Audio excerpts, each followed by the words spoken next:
Estamos iniciando mais uma leitura de Marcos, mais um trecho de Marcos, que é o evangelho que estamos lendo aqui todas as quartas e sextas, não é?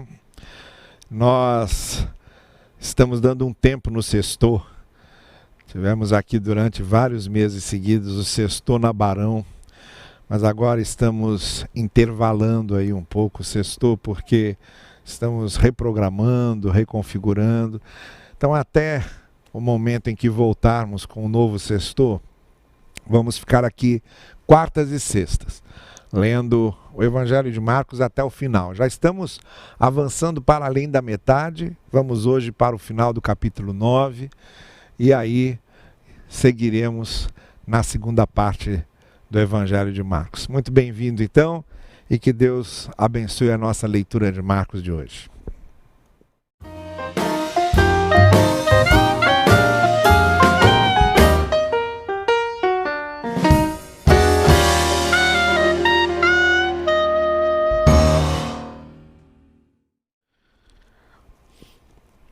Só para retomar o fio da meada, Jesus se revelou aos seus discípulos que compreenderam quem ele era. Pedro disse a ele: "Tu és o Cristo."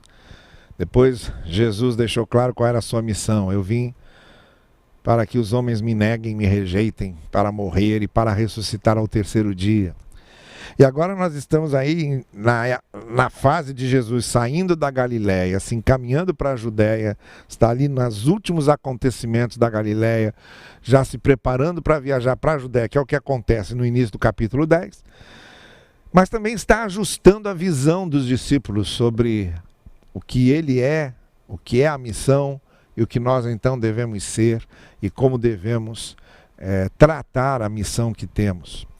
E nesse sentido, eu disse que esse trecho do capítulo 9, que vai do verso 14 até o verso 50, nos faz 4 advertências. A primeira advertência aconteceu com esse episódio do menino que foi exorcizado por Jesus, que tirou dele o poder do maligno. E depois avisou os seus discípulos, dizendo: "Olha, isso aqui foi vencido com comunhão com Deus, muita comunhão com Deus, prefigurada aqui na oração e no jejum.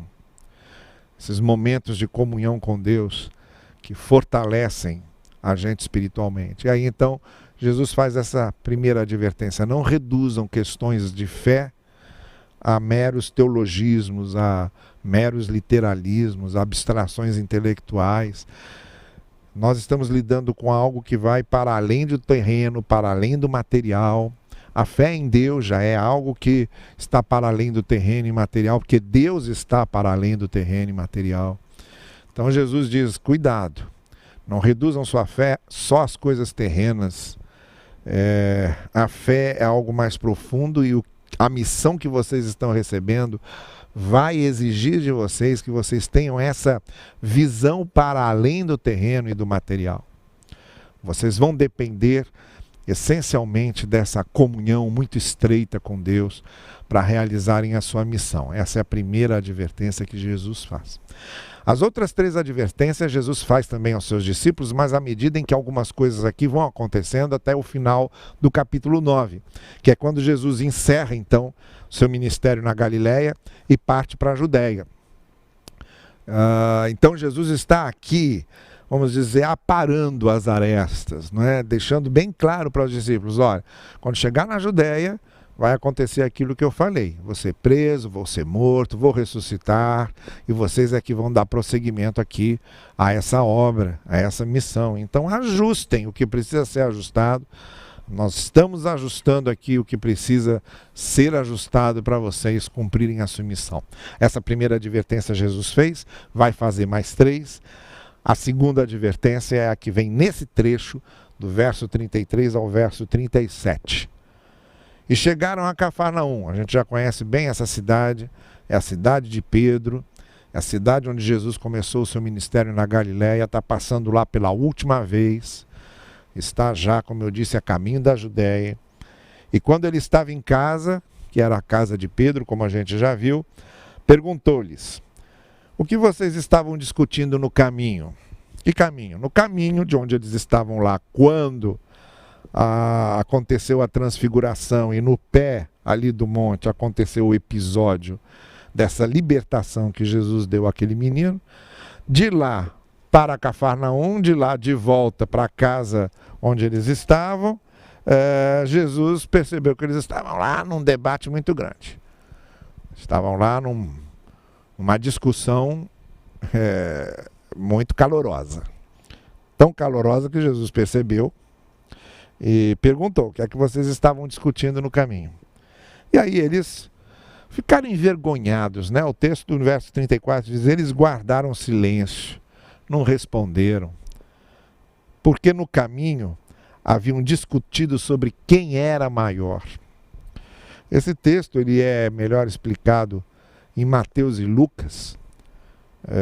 Os outros dois evangelistas entram aqui nas miudezas, nos detalhes, nos pormenores desse texto. E lá a gente percebe bem que a discussão era uma discussão tola, não é? E Jesus chama a atenção deles e chega a dizer: olha, isso não é um assunto de vocês. Essa questão de poder, quem é maior, quem vale mais, não é uma discussão de vocês, é uma discussão dos políticos. É uma discussão dos governantes, porque político e governante é que gosta de medir poder, que gosta de acumular poder, que gosta de exercer poder e de se achar maior do que os outros. Jesus diz: entre vocês não vai acontecer assim. E aí é disso que Jesus está falando, não com os pormenores que Mateus e Lucas vão narrar, mas de uma forma sintética, como é muito peculiar a Marcos. Marcos é esse evangelista bem sintético, bem direto, bem objetivo. Assentando-se Jesus, então, chamou os 12 e disse a eles: olha, a proposta que eu estou trazendo não tem nada a ver com isso que vocês estão discutindo aí. Se alguém quiser ser o primeiro, será o último, e servo de todos. É o que Jesus responde em Mateus e Lucas, quando diz: assim como o Filho do Homem não veio para ser servido, mas para servir, e para dar a vida em resgate de muitos. E é o que Jesus mostra na prática quando no Evangelho de João lava os pés dos discípulos na última vez em que reuniu-se na Páscoa com eles. Lava os pés dos discípulos. Pedro até rejeitou, não queria, e Jesus diz: eu vou lavar. E eu estou dando exemplo a vocês, porque vocês devem lavar os pés uns dos outros.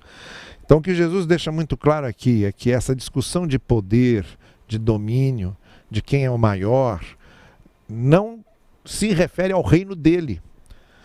Não é isso que os discípulos não estavam entendendo. O reino de Deus, o reino de Jesus era outro, diferente do reino político que eles estavam esperando que o Messias viesse implantar. Não tinha nada a ver a missão de Jesus.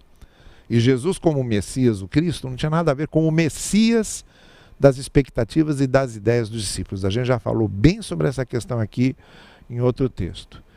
Não é? As expectativas que criamos, as caricaturas que fazemos de Deus e de Cristo, e queremos que essas caricaturas correspondam ao que Deus é e ao que Cristo é na verdade. Não corresponde.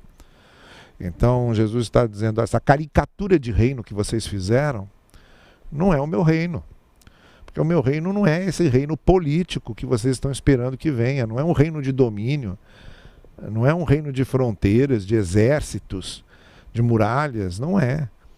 O meu reino é outro. Como Jesus vai dizer para Pilatos: o meu reino não é deste mundo. É isso que ele está dizendo. O meu reino, porque nesse reino político que vocês estão esperando que aconteça, nesse reino político os primeiros são os primeiros. Exatamente é isso. Mas no meu reino, os últimos é que são os primeiros. Isto é, aqueles que servem, aqueles que são servos, é que valem mais do que os que são servidos. No meu reino é assim.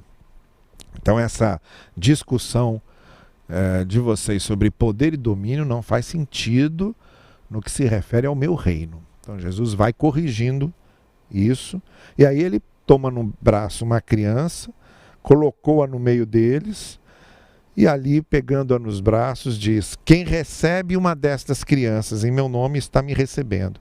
E quem me recebe não está apenas me recebendo, mas também aquele que me enviou. Isto é, o protótipo do tipo de relação que Jesus quer que tenhamos é o da criança, não é? Da criança que se sente dependente, que sabe que é dependente, da criança que sabe que precisa do outro, da criança que sabe que não é autossuficiente, que não se basta.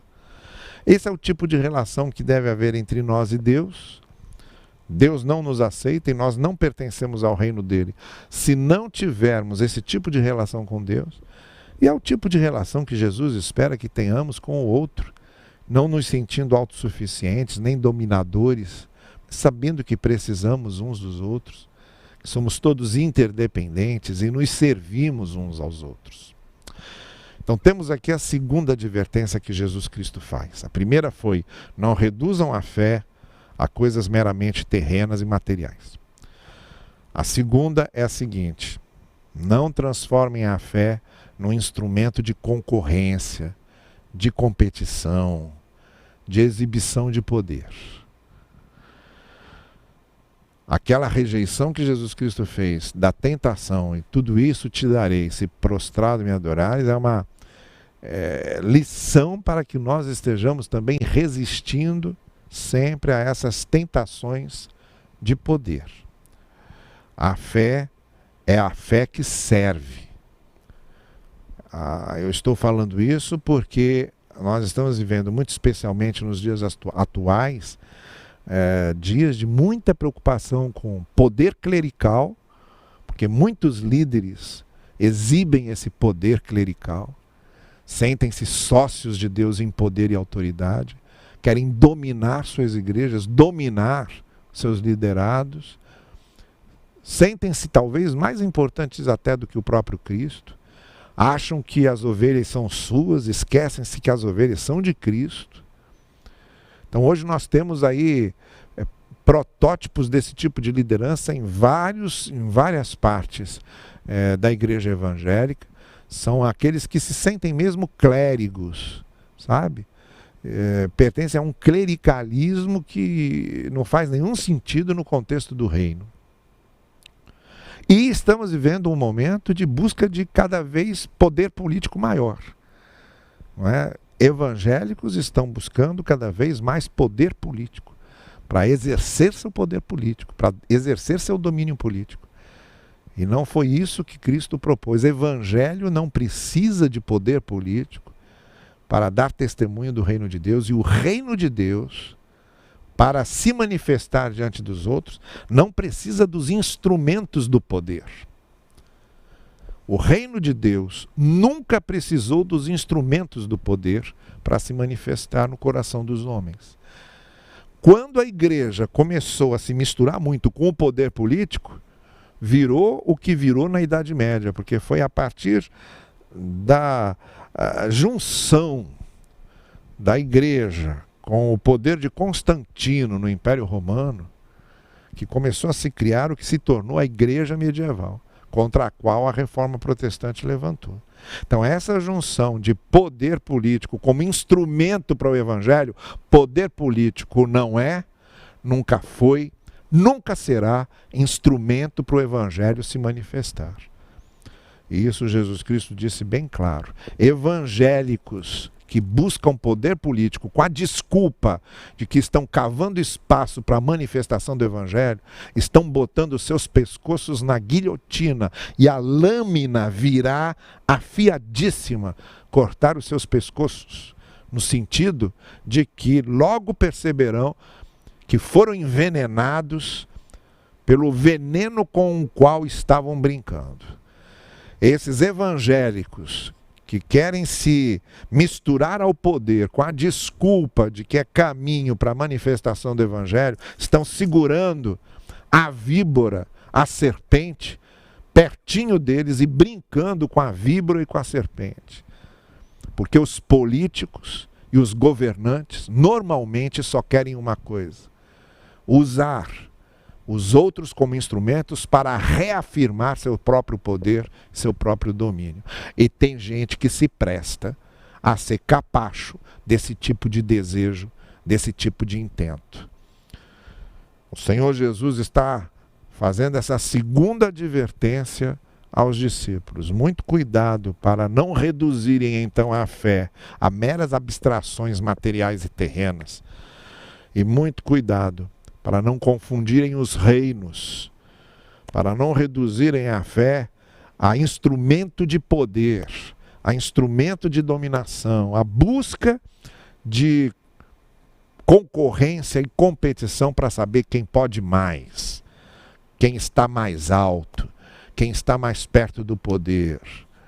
A fé cristã não é para isso. É a segunda advertência. Vem aí a terceira advertência, que continua no trecho seguinte. Mestre, disse João, logo em seguida, a partir do verso 38. Mestre, disse João, ainda é a conversa de Jesus com os discípulos. Vimos um homem expulsando demônios em teu nome. Tinham acabado de sair dali do episódio de expulsar o demônio, com certeza João se lembrou disso, estava para perguntar para Jesus já há algum tempo e aproveita agora. Vimos um homem expulsando demônios em teu nome e procuramos impedi-lo, porque ele não era dos nossos. Aí Jesus respondeu, não impeçam, disse Jesus. Ninguém que faça milagre em meu nome pode falar mal de mim logo em seguida, pois quem não é contra nós está a nosso favor. Eu digo a verdade, quem der um copo de água a vocês em meu nome, por vocês pertencerem a Cristo, de modo nenhum perderá a sua recompensa. Essa é a terceira advertência que Jesus Cristo faz aos discípulos.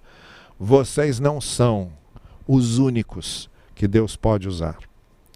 Vocês não detêm o monopólio da ação de Deus. E olha que isso foi lá, quando havia só aquele grupinho, só os 12. Jesus já está dizendo, não é só vocês que Deus vai usar, não.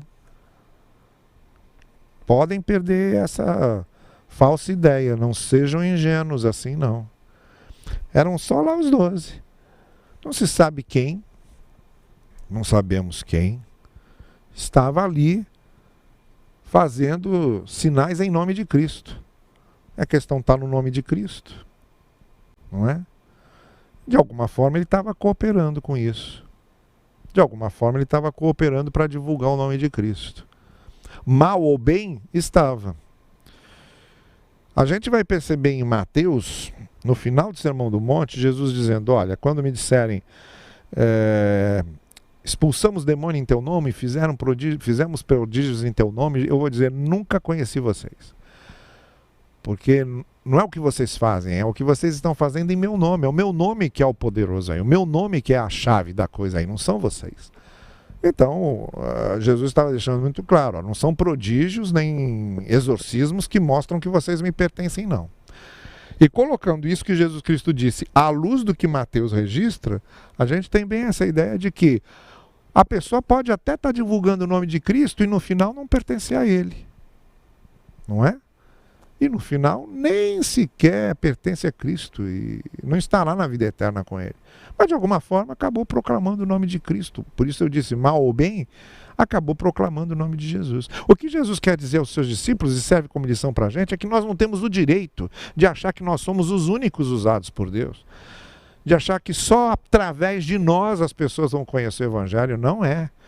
E o próprio Cristo, em outro texto, vai dizer, olha, quando vocês se calarem, até as pedras vão clamar. As pedras clamam. Tem clamado. Então essa é a terceira lição que nós, discípulos, precisamos aprender.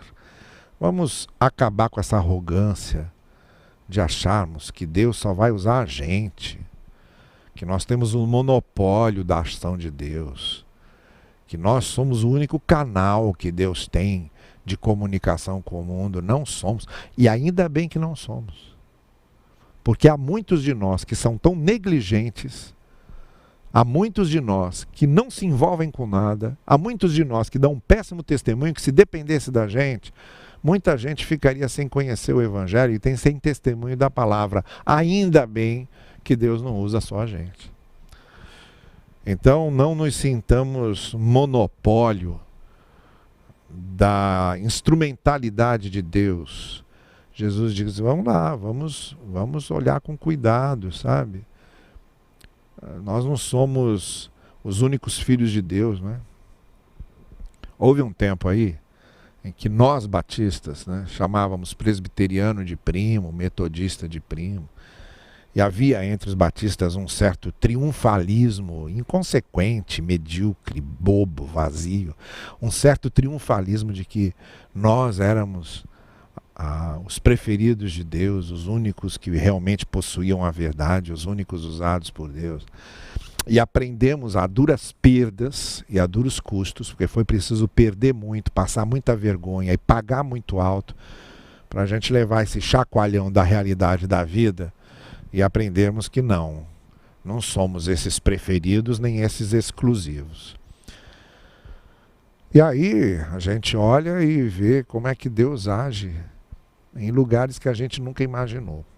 E Deus age em outras áreas que a gente nem sequer imagina, não é? Então vamos ficar com essa terceira lição de Cristo: nada de exclusivismo.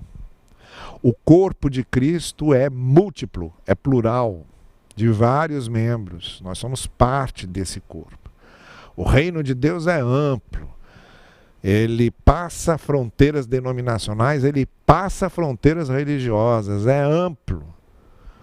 Nós temos de ter muita reverência diante dessa pluralidade do reino e de como Deus faz as coisas de diferentes modos e usa as pessoas, os grupos mais diferentes. Então essa é a terceira advertência.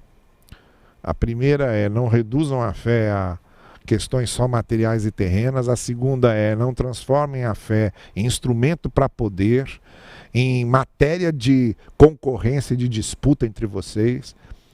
E a terceira é essa: cuidado com esse exclusivismo, cuidado com essa monopolização da ação de Deus. Você está fazendo em meu nome, de alguma forma, mal ou bem, está lá, divulgando meu nome. Quem não é contra nós, é por nós. De alguma forma é por nós. Tá bem? Muito bom. E agora vamos à quarta advertência, que vem nesse trecho final do capítulo 9. A partir do verso 42, Jesus Cristo dá continuidade ao que ele estava falando aos discípulos e diz assim: se alguém fizer tropeçar um destes pequeninos que creem em mim, seria melhor que fosse lançado no mar com uma grande pedra amarrada no pescoço. Se a sua mão o fizer tropeçar, corte-a. É melhor entrar na vida mutilado do que, tendo as duas mãos, ir para o inferno, onde o fogo nunca se apaga, onde o seu verme não morre e o fogo não se apaga. E se o seu pé o fizer tropeçar, corte-o. É melhor entrar na vida aleijado do que, tendo os dois pés, ser lançado no inferno, onde o seu verme não morre e o fogo não se apaga. E se o seu olho o fizer tropeçar, arranque-o. É melhor entrar no reino de Deus com um só olho do que, tendo os dois olhos, ser lançado no inferno, onde o teu verme não morre e o fogo não se apaga. Vejam que Jesus repete insistentemente essa fórmula e ele quer abrir os nossos olhos para uma coisa que a gente não pode esquecer, que é o seguinte: olha, se a gente não leva a sério o fato de nós dependermos da graça e começarmos a nos basear nas nossas capacidades, a gente vai começar, em vez de ser ponte para o Evangelho, a ser pedra para o Evangelho, a obstacular o caminho dos outros. Todas as vezes que nós perdemos a visão da graça, a visão do reino, a visão do serviço, a visão do nosso lugar nisso tudo, quando começamos a querer ser mais do que somos, em vez de nos tornarmos instrumentos da graça de Deus para os outros, nós vamos nos tornar juízes implacáveis, fariseus hipócritas, gente amargurada que só vai amargurar a vida dos outros. E Jesus está sendo muito claro, disse: olha, olhe bem para você, olhe bem o que é que você precisa deixar para não ter essa vaidade, para não ter essa arrogância, para não ter esse orgulho que faça você achar que você basta, que você está ficando ótimo, que você é um excelente. E quanto mais esses tipos de pensamento forem tomando você, mais pedra de tropeço você vai ser, porque é mais perto você está de cair e de causar um grande escândalo. E aí Jesus Cristo disse, olha, muita coisa que você faz, porque se estriba e se baseia no que você acha de você, vai acabar escandalizando muita gente, principalmente aqueles pequeninos, os mais frágeis na fé, que talvez vissem você como exemplo, vissem você como padrão, tivessem você um líder. E aí, por causa da sua arrogância, de não depender da graça de Deus, de se achar alguma coisa, você acaba escandalizando o Evangelho, fazendo esses pequeninos tropeçarem, se desencantarem. A sua responsabilidade é muito grande, então tome cuidado. E aí Jesus, na palavra final dele, ele vai acrescentar, nos versículos 49 e 50, o seguinte: cada um será sal salgado com fogo. O sal é bom, mas se deixar de ser salgado, como restaurar o seu sabor? Tenham sal em vocês mesmos e vivam em paz uns com os outros. Aí ele volta a um texto que aparece também lá em Mateus, no contexto do Sermão do Monte, né? Aqui não está no contexto do Sermão do Monte, porque cada evangelista registra de um jeito. Mas lá em Mateus está no contexto do Sermão do Monte, mas a ideia é a mesma. Lá em Mateus, Jesus diz, olha, o sal serve para dar gosto. Se não der gosto, é só para ser pisado pelos homens. Então Jesus nos recorda, a missão de vocês é ser sal, não percam esse sabor. Não percam esse sabor. Não se estribem nos seus próprios méritos, nas suas próprias capacidades, não se orgulhem de vocês mesmos, não deixem essa visão do servo, essa visão da dependência da graça, porque vocês vão perder o sabor, vocês vão servir de escândalo para outros, vocês vão envergonhar os pequeninos, e pior, vão acabar pisado pelos homens. Pisado pelos homens como o sal sem sabor é pisado. Então Jesus adverte, o que for necessário tirar da sua vida para isso, tire. E aí ele faz essas comparações, né? Se for o olho, se for a perna, tire. Tire. São comparações figuradas, né? Ninguém vai ficar tirando olho e perna para fazer a igreja dos incompletos, né? São figuras. O que Jesus está dizendo é que nós precisamos ter muita consciência do que está nos transformando em obstáculos, do que está nos transformando em pedras de tropeço. Tirarmos isso enquanto é tempo, antes que a gente faça outros tropeçarem por causa da nossa arrogância, da nossa vaidade. E sermos sal, para abençoarmos e dar sabor e influenciarmos os outros, pelo verdadeiro, autêntico testemunho da graça do Evangelho na nossa vida. 4 advertências que Jesus faz nesse núcleo do capítulo 9. A primeira advertência, não reduza sua fé a algo só terreno e humano. A comunhão com Deus é muito mais que isso. E a missão precisa dessa comunhão com Deus.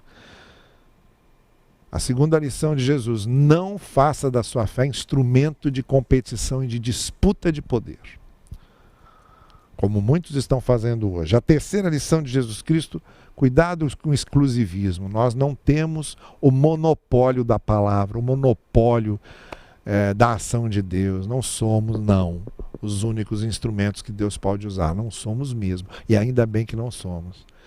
E, em último lugar, não reduza a sua fé a um orgulho, a uma arrogância boba, ingênua, de que somos alguma coisa, de que temos qualidades, de que somos bons mesmo, porque nós logo iremos nos transformar mais em obstáculos para os outros do que em sal que influencia e dá sabor à vida dos outros. Cristo está preparando os seus discípulos para o grande desfecho de tudo. Está preparando os seus discípulos para ficarem sozinhos aqui e tocarem adiante a missão que deu a eles. Está preparando esses discípulos para isso. Mas também está nos preparando com essas advertências. Está nos ensinando. Vamos nos lembrar delas. Vamos ser discípulos que cuidem da fé, de maneira que a nossa fé não seja contaminada por esses 4 perigos, essas 4 ameaças que reduzem a nossa fé a sermos algo tão desprezível que só seremos pisados pelos homens. Daqui a pouquinho a gente volta para encerrar.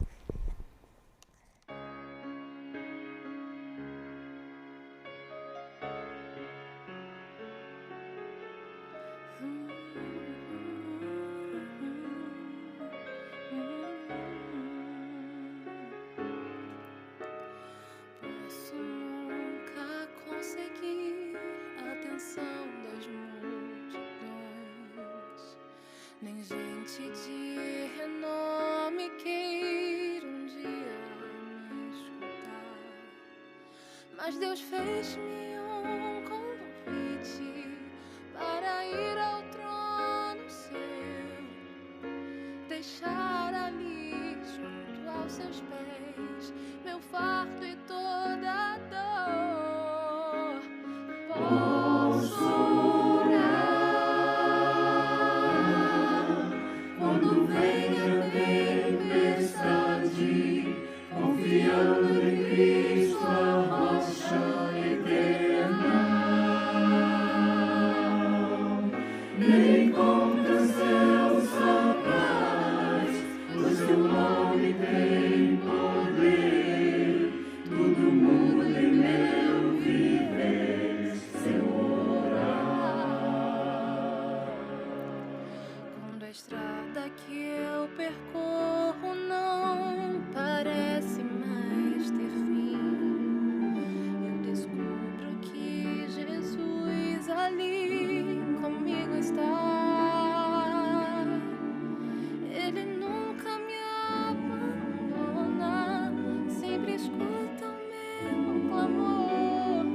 E sei que junto ao Pai Celeste intercederá por mim. Posso orar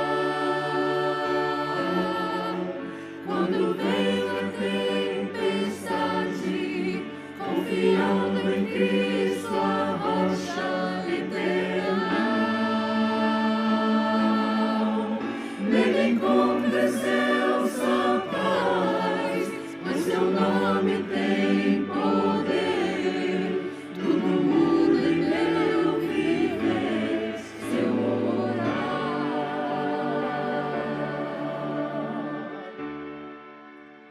Se meu povo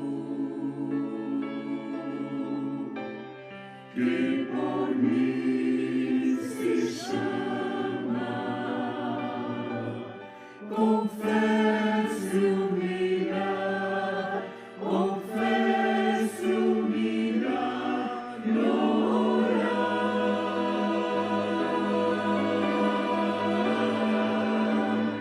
Posso orar quando vem a tempestade, confiando em Cristo, a rocha eterna. Nele encontra céus só paz, pois seu nome tem poder. Tudo muda em meu viver se eu orar.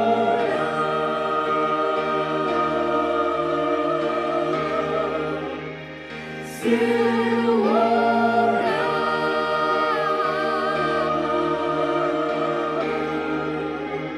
Se eu orar.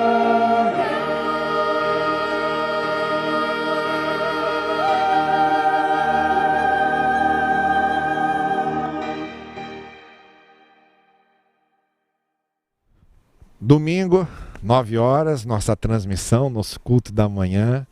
Depois, as crianças, aula da IBD, transmissão das 19 horas, digo. Então, domingo estamos juntos, tá bem? Aqui. E na próxima quarta-feira, agora sim, na próxima quarta-feira, continuamos a leitura de Marcos e vamos seguir adiante aqui na análise desse evangelho e tirando lições para as nossas vidas. Vamos orar? E agora que o amor de Deus, o nosso eterno Pai Celestial, a graça do Senhor Jesus Cristo, a esperança nossa e a presença do Santo Espírito de Deus sejam conosco hoje e todos os dias, até que estejamos com Ele para sempre. Amém. Uma noite muito boa para vocês todos.